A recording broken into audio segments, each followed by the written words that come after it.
بسم الله الرحمن الرحیم. دا بیان دی د افعال مقاربه. افعال مقاربه د دې عمل چې دی عمل لیکل شوی دی، خو هغه لاندې بیا دلته به ولیکو. د افعال مقاربه او عمل دا اسم مرفوع غواړي او خبر منصوب غواړي. څنګه چې د افعال ناقصه او عمل له نو هغه د افعال مقاربه هم دی. افعال مقاربه د دې الفاظو مطلب دا دی چې د افعال مقاربه کوم اسم راشي، لکه یکاد البرقو. برقو د یکادو د پارا د کاده د پارا اسم دی. یخطف ابصارهم دای خبر دی، پورا جمله خبر. نو داسې افعال دی، یکادو، کادا، کرابا او شکا، دا داسې افعال دی چې د دې معنی ته ګورې نو په معنی کې خپل خبر دی اسم ته نږدې کوي، خپل خبره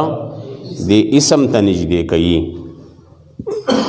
معنی داسې راځي په معنی کې،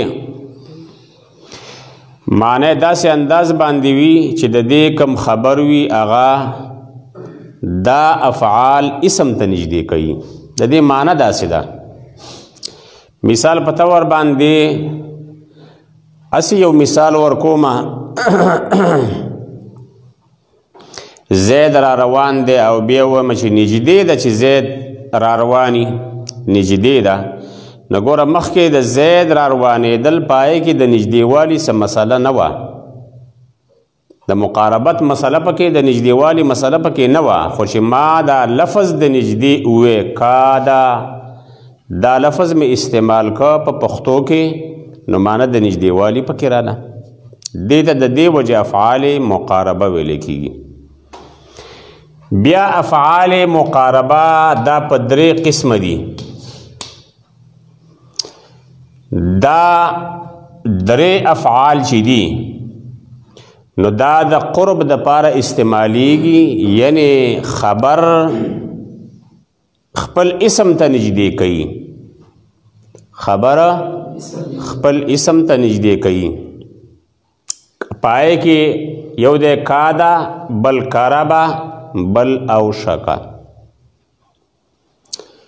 دا افعال شو. دویم قسم امید د پارا، افعال مقاربه د امید د پارا. څه مطلب؟ یعنی په دې کې معنا د امید او د رجا ده. په دې کې معنا د امید او د رجا ده. لکه عصا امید ده، کیدی شي امید ده، داسې معنا ورکوي. دریم نمبر افعال مقاربه چې دې کې د شروع معنوي. افعال مقاربه دې کې د څه معنی؟ شروع معنی. دې ته افعال مقاربه ویل کېږي، خو دې کې معنی د څه د نږدېوالي نه وي، د امید نه وي، دې کې معنی د شروع وي. ګوره مثال له وطفقا یخصفان علیهما من ورق الجنه. طفقا آدم علیہ السلام او حوا بی بی شروع شو، توفیقا شروع شو دواړه. نو دې کې معنی ده د شروع کېدو. داسې ورپسې دا الفاظ انشأ، توفیقا، اخذ، جعل. دې باندې پوه شوئ؟ خو دې ځای کې تاسو ته به دا معلومیږي چې دې ته افعال مقاربه ویل کېږي دې ټولو ته، لیکن د مقاربت معنا د نږدېوالي معنا تش په دې افعالو کې شته او په دې کې نشته. په عصا کې نشته، دې کې د امید معنا ده، دې کې د نږدېوالي معنا نشتا دلته د شروع معنا دا دی کې د مقاربت معنا نشتا نو بعضې وخت کې د وی داسې یو څیز چې د هغې حصې وي اجزایي وي پای کې حصې وي لکه دا افعال مقاربه چې کم دي دې کې حصې دي دا جدا حصه ده دا جدا حصه ده دا جدا حصه ده نو په کار خو دا و چې صرف دې ته افعال مقاربه ویلې وې دې ته افعال رجا ویلې کېږي او دې ته افعال د شروع ویلې کېږي په کار دا و چې افعال مقاربه صرف دې ته ویلې وې لیکن بعضې وخت کې د عربۍ یو ترتیب دا وي او د پښتو دا ترتیب دی چې ټول څیز لا خلق بعضې وخت کې نوم کېدي د دې بعضې دا شو او ټول دا شو د دې ټولو له نوم کېښودو د بعضې په نوم باندې د ټول له نوم کېښودو د بعضې په نوم باندې نو افعال مقاربې ټولو ته د دغې وجې نه وي نور د مقاربت معنی چې ده نو هغه ګوره صرف په دغې کې ده دې خبره باندې تاسو پوه شوئ ښه جي اوس دې ځای له راځو اول قسم چې د مقاربت دپاره وي کاده کربه او شکه مثال ته ګوره یکاد البرق یخطف ابصارهم دې ځای کې دا کاده رالی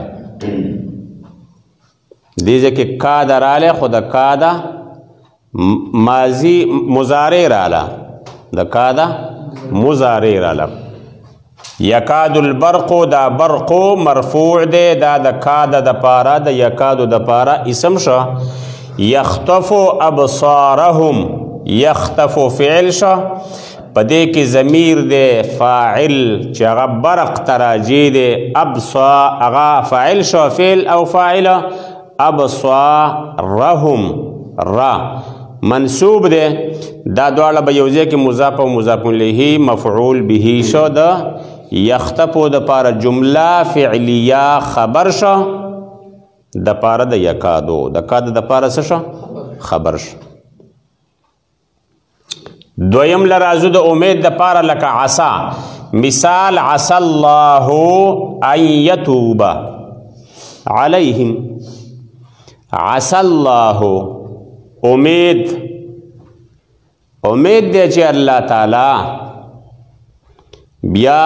مفسرین دی کې د امید نیم ورپسې اړی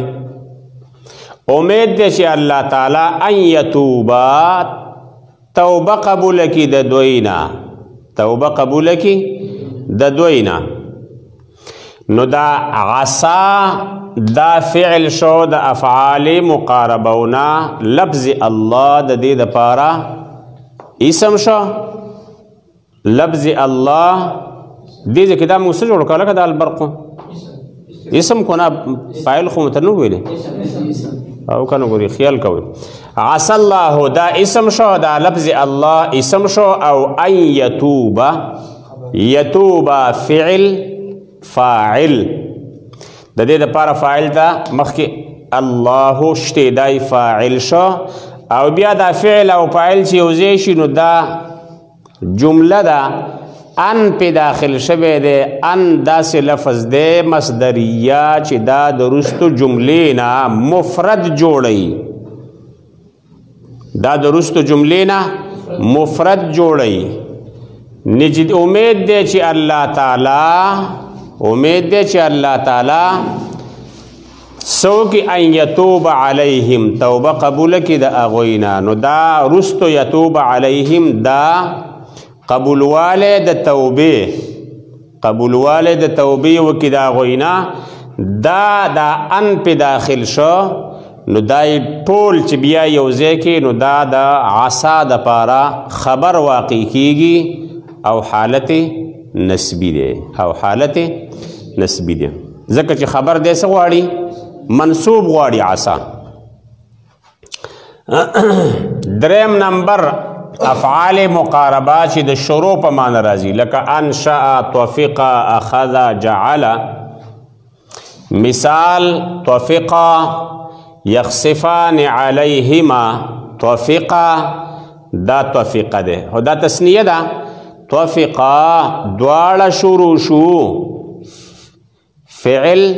او ورسرا اسم شو یخصفان علیهما یخصفان پورا جمله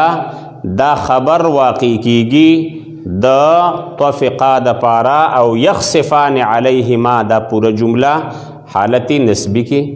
واقع شوی دا ځکه چې د افعال مقاربه خبر منصوبی دی باندې پوه شوي دلته لیکلی شوي دي د دې او د عصا په خبر ان راتلل او نه راتلل دواړه جایز دي مطلب دا د دې نه مراد دا دی دا کا د قرابه او شکا او د عصا په خبر ګوره خبر دلته یختفو ابصارهم ده یختفو دا خبر ده دا خبر ده د کا د پاره دلته ما لیکلی دي چې د افعال مقاربه خبر د دې او د عصا په خبر عصا دا یو ده د دې په خبر باندې ان راتلل چې مخکې ته ان راشي لکه دلته چې ان راغلی دی خبر باندې سره راغلی دی ان راغلی دی او دې ځکه د یکادو په خبر باندې انا نه دی راغلی خو دا دواړه چې دي دا دواړه کاده قربه او شکا او عصا د دې او د عصا په خبر ان راتلل او نه راتلل دواړه جایز دي یعنی د دې چې کم کاده چې کم خبر ده په هغې باندې په خبر باندې کوته په ان کو ان پکې یو کو پکې نه یعنی ان پر راتلې اومشي او بغیر د انا اوم راتلې شي خبر لکه دې چې خبر د دې راغله د ان سره دلته خبر راغله د بغیر انا نو التا دا دغه افعال مقاربه او خبر چې دی هغه د ان سره عمرات لیشي او بغیر انا عمرات لیشي او د عصا خبر چې دی دا د ان سره راځي او بغیر انا راځي خبره باندې پوه شئ دویم دا لیکلی شوي دي د کاده قربه دا دواړه الفاظ به اوس د دې نه راوړو دا خو ټول څلور شو دلته اوس دا کاده قربه خبر اکثر د ان مجرد وي راځي خو دواړه پې راځي ان والا داسې خبر چې په هغې باندې ان وي هغه پې هم راځي او چې د ان مجرد وي هغه پې هم راځي چې ان پکې نه خو اکثر طریقې د استعمال څنګه ده اکثر څنګه استعمالیږي ده نو تا ته به ووایي چې کاده او قربه کې اکثر ترتیب دا دی چې ان پکې نه وي د دې په خبر باندې انا نه وي او د اوشکا او د عصا خبر کې اکثر انا وي دا اوشکا او عصا دې کې اکثر ان وي خبر کې اکثر ان وي او د دې په خبر کې اکثر ان نه وي خو یاره دواړه جایز دي د څلور واړو دپاره ان والا خبر او بغیر ان والا خبر دواړه جایز دي دې باندې تاسو پوه شئ ښه جي بله خبره دا ده کاده دا خو دې اجوفو یعنی حروف علت د دې میانس کې راغلي دي کاده نو کله چې کاده د باب د سمع یسمعون وي ته متوجه یې لکه کاده چې کله د سمع یسمعون وي یعنی دا د دې ماضي کاده او مضارع یکادو وي کاده یکادو دا د سمع یسمعون شو او چې کله ضربه یضربون واخلې نو کاده یکیدو شو کاده یکیدو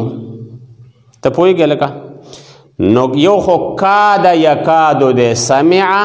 یسمعو او بل کاده یکیدو ضربه یضربو نو کاده چې کله د سمع یسمعون رالی کاده چې کله د سمع یسمعون رالی نو دا به د افعال مقاربه نه وي او که د سمع یسمعون نو د ضربه یضربون یا بل باب نه نو بیا د افعال مقاربه نه دی تاسو پوه شئ اوس دې ځای کې ګوره مضارع راغلی ده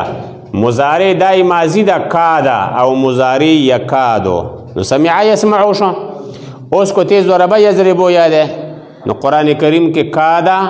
کا د خود دواړو دغه راځي خو یکیدو شته قرآن کریم کې انهم یکیدون کیدا و اکیدو کیدا شته کنه سورة طارق کې نو الته یکیدون چې ده نو هغه یکیدون بیا دل د افعال مقاربه او عمل نه کوي خبره باندې پوه شئ کادا چې کله د سمع یسمعون وي دا باب چې کله د سمع یسمعون وي نو الا بیا افعال مقاربه ورنه نه وي باقی دا خبره دلته پاتې شوه دلته پکې د ان او د غیر ان بدون ان خبره وا چې یاره خبر یې ان سره پکار دی کو بغیر انا نو هغې ټولو کې څلور واړو کې دواړه جایز وو دلته وی د دې په خبر انا نه راځي د دې په خبر باندې انا نه راځي لکه دې ځای کې نشته توفقا ان یخسفین دا پکې نشته دی ان یخسفان ان لکه نه دی خبره باندې پوه شئ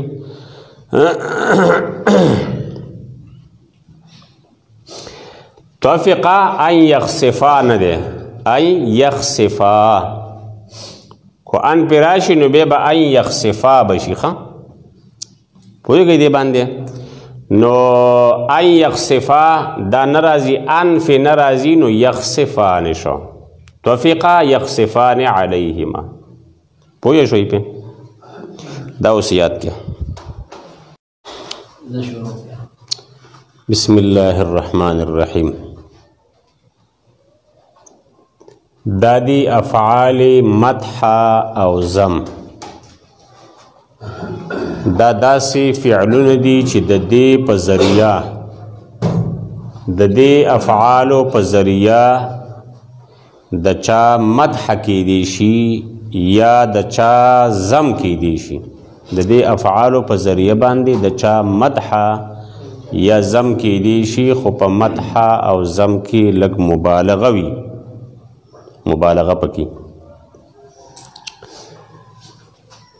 مثلا لکه نعم راله نعم الرجل زید ډیر خده سړی زید ډیر خده ډیر ښه ګوره په دې کې مبالغه پکې راله ډیروالی پکې راله په دې کې معنا د ډیروالي ده دا افعال مدح او ضم په دوه قسمه دي په دې کې دوه افعال د مدح دپاره راځي د چا چې صفت کې نو هغه الفاظ به استعماله هغه افعال مدح دپاره د چا چې مدح کې صفت بیان مدح پائے کې نمبر 1 نعمه دویم حبذا دویم څه ده حبذا دا دو افعال د مدح دي په دې دو افعال ذریعہ باندې به موږ د یو سړي مدح کوو د یو سړي ډیره مدح به کوو پای کې یو نعمه شو او بل پکې حبذا شو پوه شئ په دویم قسم د ضم د پاره د چا چې بد ویلې کیږي دیخوا متوجه شي د چا چې بد ویلې کیږي نو هغه به منګه بیا د دو الفاظو په ذریعه کوو پای کې یو د بئس او بل ساء بئس او ساء د یو ځای بد بیانو د یو ځای بد بیانو بئس المصیر بد ځای دی یا د یو سړي بد بیانو نو بئس به راوړو ساء ام راتلی شي نو دا دو افعال چې دي دا افعال د ضم شو او دا دو افعال پکې د مدح شو تاسو به داسې یادوئ چې افعال مدح ضم په دو قسمه دي اول د مدح دپاره لکه نعمه او حبذا دویم د ضم دپاره لکه بئس او ساء په دې شکل به یادوئ دا خبره ختمه شوه دویمه خبره دا شروع شوه چې د دې نعمه فاعل حبذا نه یادوخه حبذا د دې درې څلور واړو نه دی جدا دی د حبذا د پاره حب دا دوه کلمې دي حب دا فعل دی او ذا اسم اشاره ده په دې ذا باندې اشاره کیږي دا فاعل دی دا څه شی دی فاعل نو د حب د پاره ذا فاعل او داسې فاعل او داسې ورسره کلکن خطې دی ته به وایې ګنې دا دواړه یو کلمه ده ته به وایې ګنې حبذا دا بس ټول دواړه چې دي دا دواړه یو فعل دی داسې ورپسې کلکن خطې داسې تعلق دی نو د دې حبذا یعنی د حب فاعل مونږ نه یادو ځکه چې دې سره خپل فاعل شته مونږ د نعمه او د بئس او د ساء فاعل یادو د دغه نه د حبذا نه خو خلاص شو دې ته حبذا ویل کېږي ښه فعل چې یادوي نو حبذا دا به نه وي چې حب هغې سره دا ذا لازمي دی دا ورسره یي بس حبذا دې ټول ته دغه وایي دا فعل وایي نو که بیا پکې دننه معلومات کوي او تفصیل کوي نو حب فعل دی او ذا ورله فاعل دی باقی د دې درې واړو د دې نعمه او د دې بئس او د ساء فاعل بیانو چې د دې د فاعل د دې په کومه طریقه باندې استعمال شوی دی په عربی کې نمبر 1 د فاعل د استعمال طریقه د دې د فاعل د استعمال څلور طریقې دي او که ته درې جوړې نو درې هم تی جوړېږي خو ما صرف د ستاسو د پویولو د پاره ما څلور طریقې دلته وښودلې پوه شي خبره باندې دې د فاعل ګوره دا فعل دی که نه نعمه فعل دی بئس فعل دی ساء فعل دی د دې دپاره د فاعل ضرورت دی او فاعل به د دې مرفوع وي ښه دا د دې فاعل دا خپل فاعل له رفع ورکوي عمل هم دا دی چې خپل فاعل له رفع ورکوي لیکن د فاعل د استعمال دپاره طریقې مختلفې دي کله یو شانی کله بل شان کله بل شان اول طریقه باندې ځان پوهیږئ دې مثال ته وګورئ ځکه چې دا کیرلی ښې اوږدې تاسو پوره پوه نه شئ اول دې مثال ته وګورئ په مثال کې د دې خیال کوئ دا زیدون فلحال دې ته ګورئ ما هسې خیر ورته ګورئ خو لکه ذهن کې مږ دی دا زیدون دا به وروستو به یو ځای کوو او دلته دا زیدون دی دلته دا زیدون دی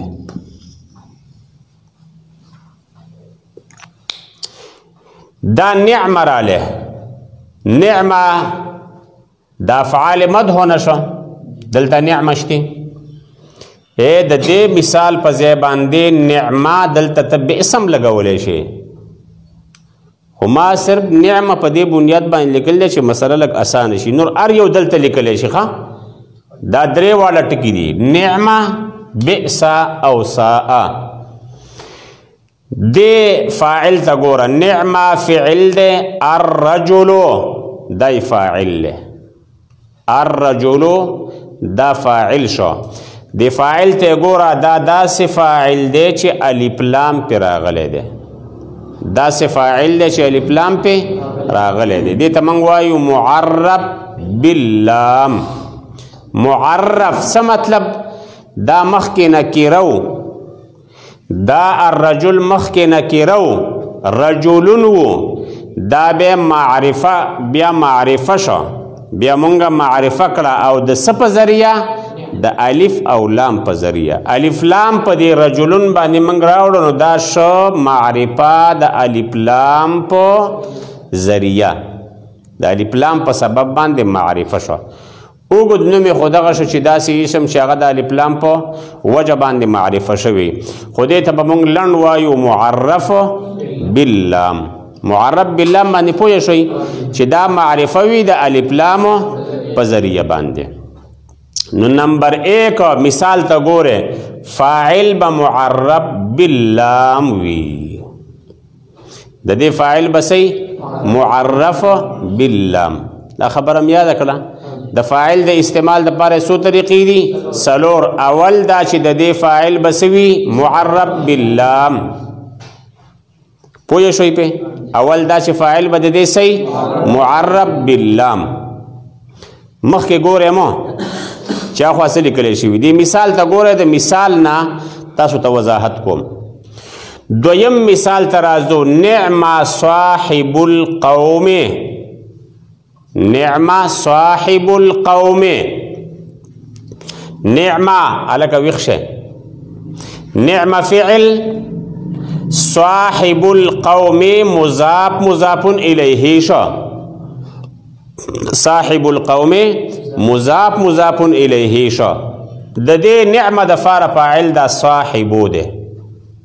صاحبو مرفوع د دې وجه نه ده چې دا مخوینځي زبر شو خو نه ځان راویښه خجي نعم صاحب القوم ورا نعم فعل شو صاحبو مضاف شو خدا فاعل لخا خود ترکیب کی بیا صاحب القوم مضاف او مضاف الیه نو دا صاحبو فاعل دا فاعل چې الف لام معرب باللام ته مضاف ده معرب باللام خپل ته سره نږدې راغلی وکنه دلته ته لږ جدا شو مخکې تراله مضاف لږ ځان ته جدا کو مخکې مضاف ولګو نو اول دا چې د دې فاعل معرب باللام وي دویم د دې فاعل معرب باللام ته مضاف وي دا مضاف دی کنه د دې فاعل به مضاف وي معرب باللام ته معرف باللام تا پوه شوي په یلکه تاسو پوه شوي ور اول د دې فاعل بسې معرب باللام والا دویم مضاف به معرب باللام تا اوس دریم رازو دریم شکل ادا ده چې دیخوا ګوره نعمه ابنو اخت القوم ګور هغه معرب باللام چې دغه نورم اخوالل دا القوم یو قسم معرب باللام والا دلته مخکې یو زیو دلته لږ را جدا شه منځ کې یو مضاف راوسته دلته ښه را جدا شه منځ کې پکې مضاف او یو بل مضاف هم پکې راوسته دو مضافونه پکې منځ کې راوستله نو موږ به څه وایو موږ به داسې انداز باندې وایو دا خو معرب باللام شکنه دې ته به موږ دې وخت کې معرب باللام وایو دې ته به موږ داسې اسم وایو چې دا اسم مضاف دی معرب باللام ته دې ته به موږ اسم وایو اسم دې ته به موږ تش مضاف وایو نو کار به آسان شي دې ته به موږ وایو مضاف دې ته یو اسم مضاف او دې ته معرب باللام به ورته وایو دا نومونه به ولکېدو مضاف شو او دا څه شو اسم مضاف شو او دا معرب باللام شو نو فاعل دا دی ښه دا ابنو فاعل د دې فاعل به وي مضاف د دې دا فاعل به څه وي مضاف به وي داسې اسم ته چې هغه به معرب باللام ته مضاف وي نو خبره به لږ اسانه شي دې ابن ته به مونږه څه ورته کېدو تش مضاف به ورته ووایو هسې د خبرې د اسانولو دپاره که نه دې دپاره به څه کېدو اسم مضاف او دا خدای د مخکې نه راروان دی معرب باللام نو اس د دې فاعل چې دی هغه به وي مضاف داسې اسم ته چې هغه مضاف وي معرب باللام ته د دې دا فاعل به مضاف وي داسې اسم ته چې هغه اسم مضاف دی معرب باللام ته چې تاسو یې څنګه یادوئ په کوم شکل باندې تاسو یادوئ او مک شکل باندې تاسو یاد کې کو داسې وایي چې دې دا فاعل چې دی هغه مضاف الیه ته داسې مضاف الیه چې د هغې نه وروسته بل هم مضاف الیه راغلی یو هغې مضاف شوي ګوره ترکیب به داسې راځي ابنو مضاف شو اختی مضاف الیه دا مضاف الیه ورته ویلی شي ورته مضاف ویلی شي ځکه ورپسې القوم راغلی دی که نه نو ابن مضاف شو اخت مضاف الیه مضاف او القوم مضاف الیه مضاف او مضاف الیه به یو ځای کو دا به مضاف الیه شي د ابنو دپاره او بیا به مضاف او مضاف الیه یو ځای کو دا به فاعل شي د نعمه دپاره خبره باندې پوه شوي تاسو بیا پښتو کې الفاظ په خپله جوړوئ لازمین ده چې داسې دغه کې خدا ته ما یو اسانه طریقه وښوده چې فاعل یو معرب باللام وي دویم مضاف وي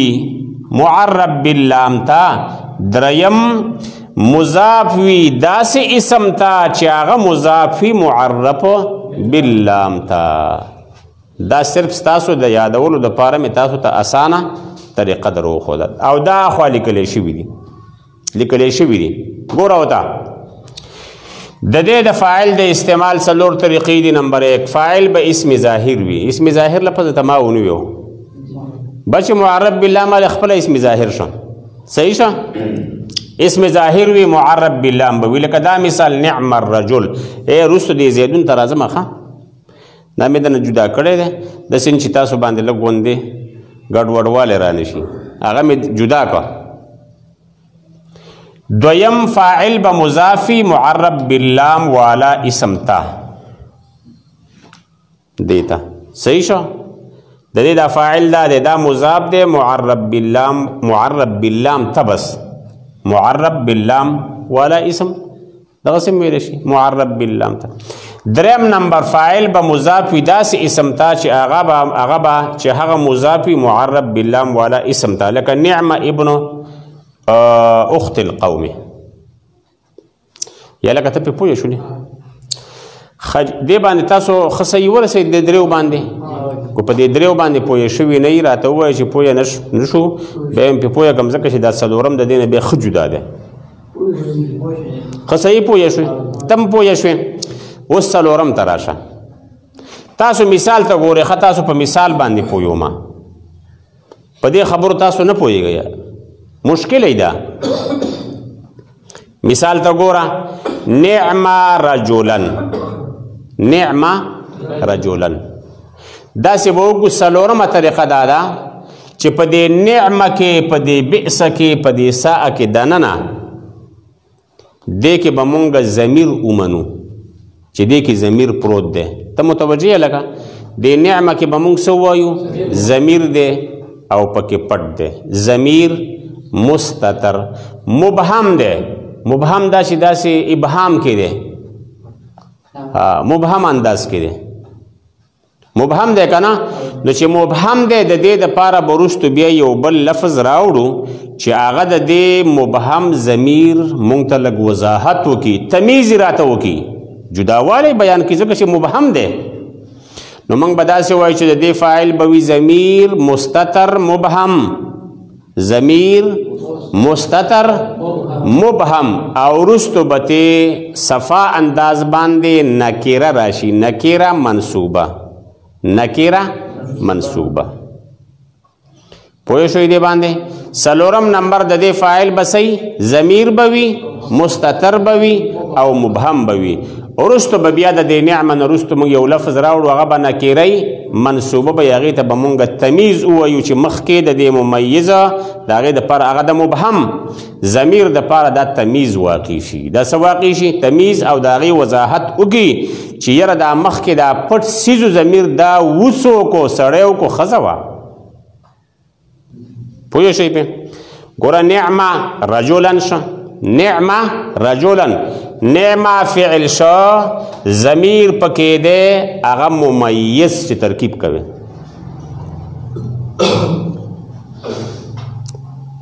ضمیر پکې دی هغه څه شه ممیز او دا رجولن د هغې دپاره تمیز شه ممیز او تمیز به یو کې فاعل بشي دپاره د نعمه ترکیب خدا شه وضاحت دا ده چې په دې نعمه کې ضمیر ده مستتر ده مبهم ده د دې نه مونږ دا وروستو داسې لفظ راوړو رجولن چې دا نکیره ده او منصوبه ده نسب ده پې رجولن نو دې رجولن دا وښوده چې مخکې مبهم ضمیر کم ده هغه څوک ده رجل دی هغه څوک دی رجل نعم رجلا نعم رجلا ډیر ښه دی سړی ډیر ښه دی سړی په دې څلور واړو تاسو پوه شوئ ګوره څلورم نمبر فاعل به ضمیر مستتر مبهم وي او وروستو به ورله تمیز نکره منصوبه راغلي وي لکه نعم رجلا دا خبره ختمه شوله یا لکه دماغ هم کار وکړو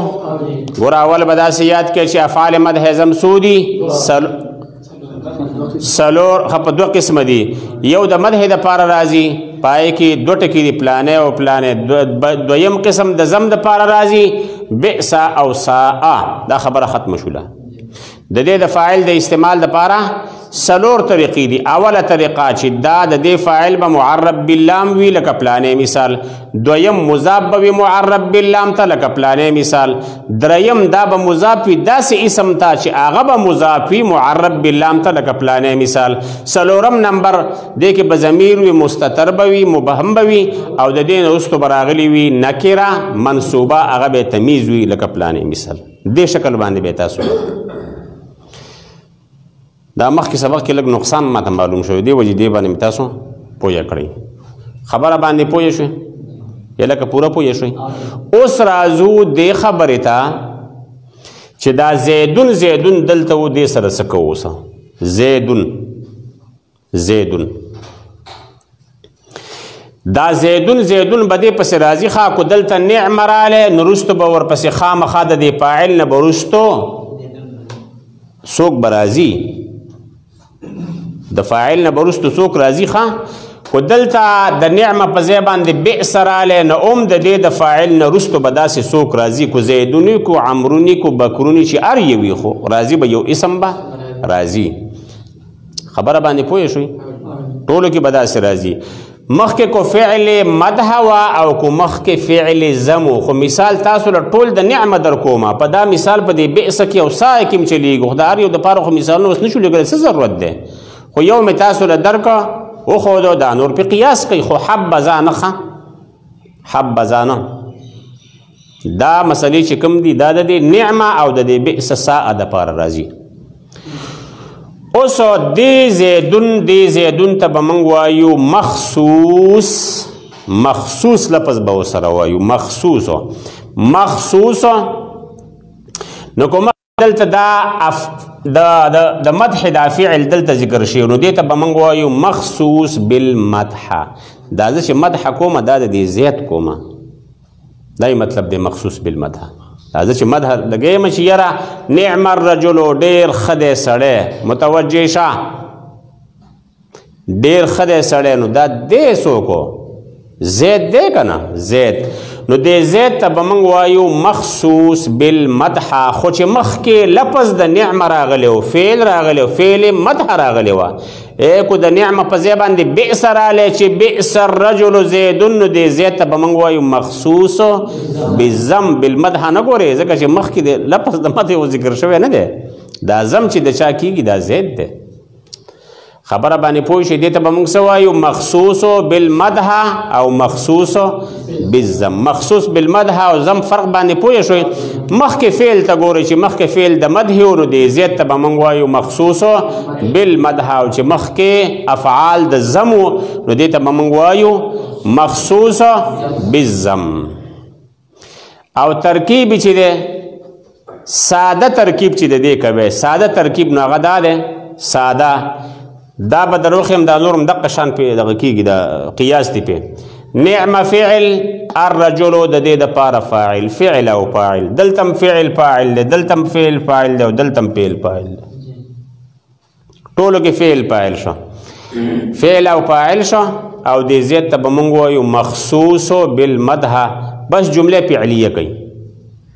لیکن نور ترکیبونه هم شته دی ښه نور ترکیبونه هم په دې کې شته دی مشهور په دې کې دا ترکیب دی نعم الرجل نعم فعل فعل مدح الرجل د دې دپاره فاعل شو فعل او فاعل دا خبر مقدم شو فعل او فاعل څه شو خبر مقدم شو او زیدون ولا مبتدا مؤخر شوله. دې ته نږدې یو بل ترکیب هم پکې دی خو په ځای به پرېږدو. دا یو لین چې تاسو یاد کړئ دا پوره کار دی. نعم الرجل فعل فاعل خبر مقدم شو، یعنی خبر دی خو مخکې راغلی دی د مبتدا نه. او دا زیدون ولا څه شی دی؟ زیدون فاعل نه، مبتدا شو، مبتدا مؤخره شو، یعنی مؤخره رستو کړی شوې ده. مبتدا خو یې مخکې خو دا رستو کړی شوې ده. نو دا نعم الرجلو دا خبر مقدم شو او زیدون ولا مبتدا مؤخره شو. نو دا جمله اسمیه ته وسلړ. ستلړه جمله اسمیه ته دا داسې شل لکه زید نعم الرجل، دا داسې شل لکه زید نعم الرجل. د دې ترکیب بس جمله اسمیه ته لاړه. او چې هغه مخکنی ما چې کوم ترکیب تر وخو ساده انداز باندې بس فعل او فاعل او مخصوص بالمدح او جمله فعلیه، نو هغې باندې به جمله فعلیه فعل ته لاړه بیا فعل شو. دغه نور ترکیبونه شته ښه، خو به هر حال ترکیب دا لږ ذهن کې کېدی چې نعم الرجل فعل او فاعل خبر مقدم او زید مبتدا مؤخره. نو چې جوړ شي جمله اسمیه جوړه شوه او چې دغه شان ورته ګوري جمله فعلیه ده، دغه شان چې ګوري جمله فعلیه شوله. خبره باندې پوه شوې؟ ته څه ویې لکه څلورم نمبر دی کې ترکیب دا دی چې نعمه فعل لی ضمیر پکې دی، هغې ته به مونږ ووایو ممیز او رجلن د دې دپاره تمیز شو. ممیز او تمیز به یو ځای کو، فاعل به شي د نعمه دپاره، دا خبر مقدم مبتدا مؤخره. ټول ترکیب یو شي. بس دې کې پکې دلته مضاف او مضاف الیه دی. مضاف او مضاف الیه فاعل د نعمه دپاره، خبر مقدم مبتدا مؤخر. دلته هم دغه شان دی، نعمه فعل شو، ابن مضاف اخت مضاف الیه مضاف او القوم مضاف الیه. مضاف او مضاف الیه به یو ځای کو، مضاف الیه به د پاره د ابن مضاف، بیا به مضاف او مضاف الیه فاعل بشي د پاره د نعمه، خبر مقدم او زید مبتدا مؤخر. خو زید ته مخصوص بالمدح یا مخصوص بالذم ویل کیږي. ترکیب باندې پوه شوي. او باقی د فاعل د استعمال دغه طریقې دي. رازو حبذا لوسه، حبذا پاتش کنه، بس حب چې دی حبذا دا ټول چې په دې کې مونږ ګوتې ووو نو دا ټول ګورې فعل نه دی، دا فعل او فاعل دی. دا څه شی دی؟ فعل او فاعل. حب فعل دی او زا دې دپاره فاعل دی. د دې د فاعل دپاره د فاعل د استعمال طریقې دا نه دي. دا د فاعل د استعمال طریقې په نعمه بئس سأ کې چلیږي، په حبه دې کې نه چلیږي. نه پوه شوئ پې؟ الله یاد یې کړئ شاباسې.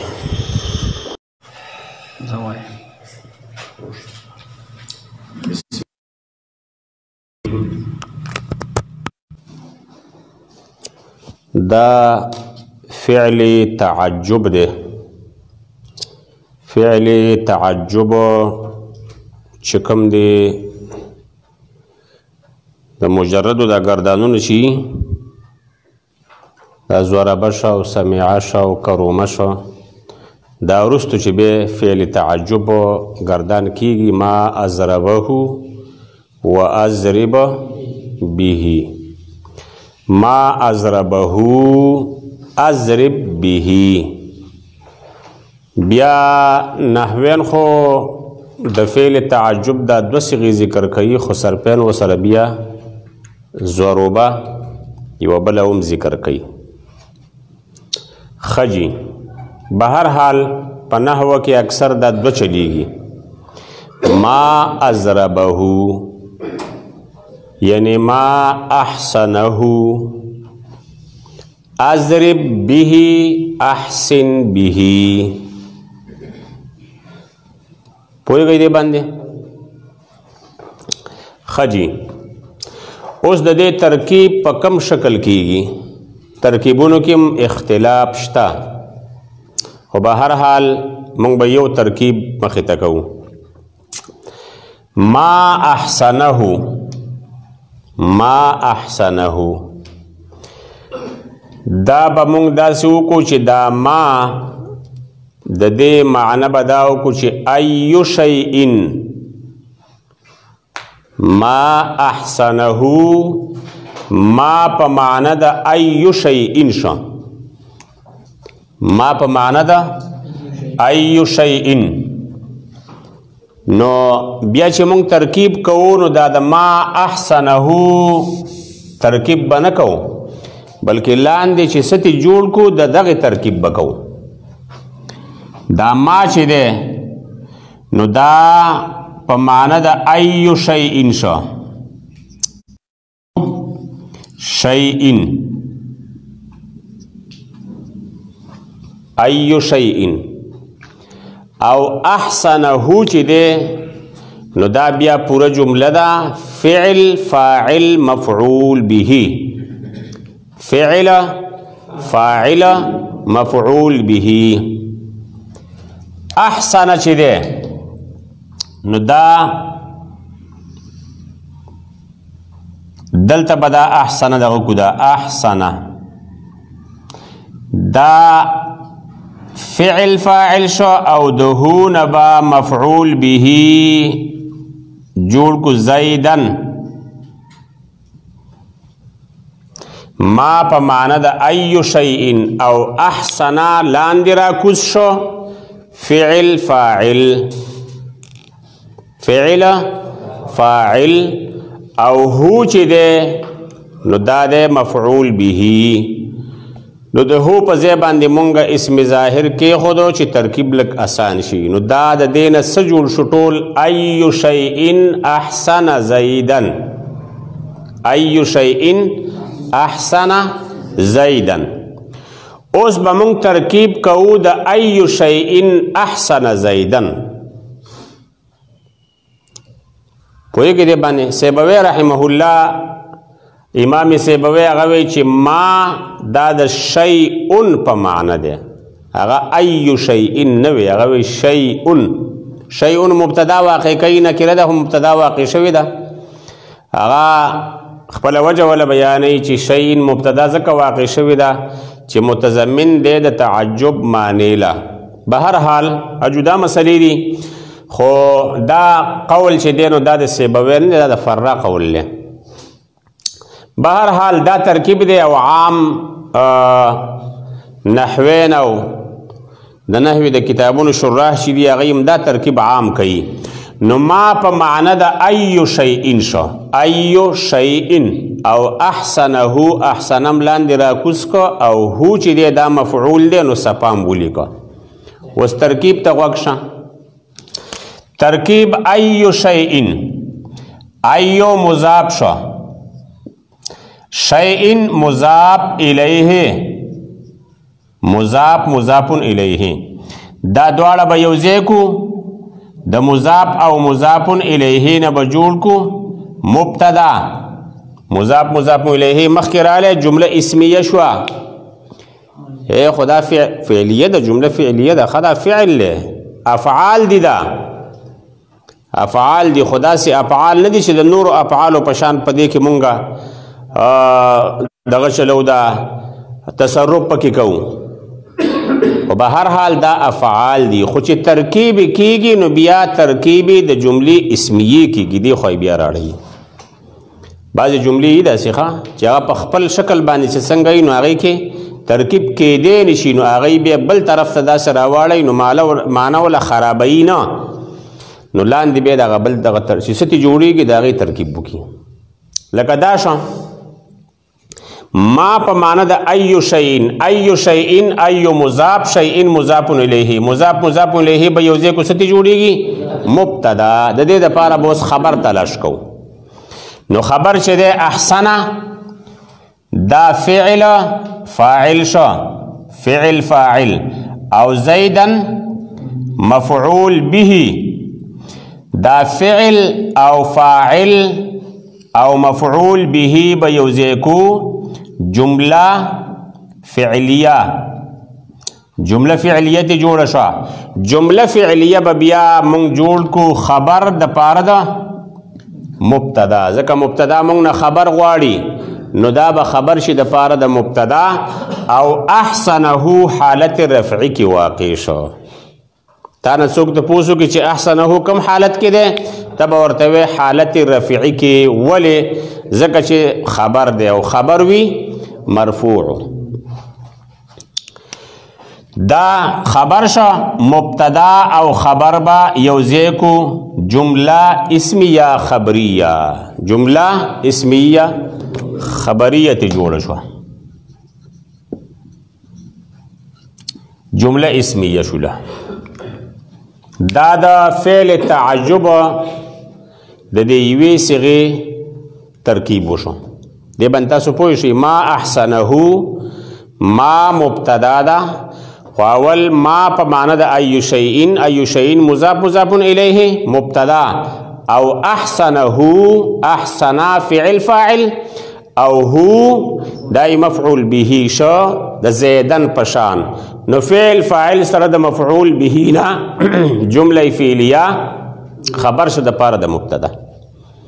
د دې ترکیب په دې شکل کېږي دویمه د فعل تعجب صيغه ده احسن به د دې ترکیب کې اختلاف شته به هر حال احسن دا امر ده احسن امر خدای بیا ماضی ته راړی په معنا د ماضی احسنا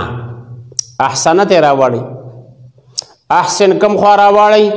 احسنا ماضی ته راوړی ماضی ته جوړه کی په معنا د ماضی باندې نو اوس به ته د احسن ترکیب کې د احسن ترکیب به نه کې نو احسن شو احسنا فعل دلته مالک لی دا خو احسن بزید ده احسن به یعنی احسن بزید خو دلته ګوره د بر دینه جوړو احسن دا مونږه احسن تر راوړو احسن باقی دا بار اعلی نو دا بابا مونږه زائد کو او دلته دا هیر علی نو د دینه به مونږ جوړ کو فاعل زیدون بدلته ولیکو زیدون نو احسنا دا فعل شو فعل او زیدون د دې د پاره فاعل شو فعل سره د فاعلنا جمله فعلیه مطلب دا چې دا احسن او التا احسنه فعل فاعل مفعول ده خبره باندې پوه شوي لکه ما احسنه او احسن به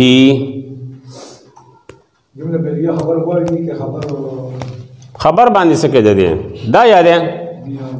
دا ګوره جمله فعلیه شو تاسو مخکې ما ویلو چې جمله فعلیه کې ضرورت مونږ سره د فعل او د فاعل او کو به فعل متعدی نو مونږ به ول مفعول پیدا کوو باقی خبر چې دی نو خبر خدا جدا لین دی هغه چې کوم ځای کې مبتدا راشي هلته خبر غواړي نو د مبتدا او د خبر جدا لین دی او د فعل او د فاعل جدا لین دی جمله فعلیه کې به فعل فاعل مفعول ګورو دا چې فعل وګو د فعل د پاره مونږ مبتدا به تلاش کوو د فعل د پاره مونږ خبر تلاش کوو نه د مبتدا او خبر جدا لین دی او د فعل او د فاعل او د مفعول لین جدا نو دا جمله فعلیه شو ټوله او دا جمله اسمیه ده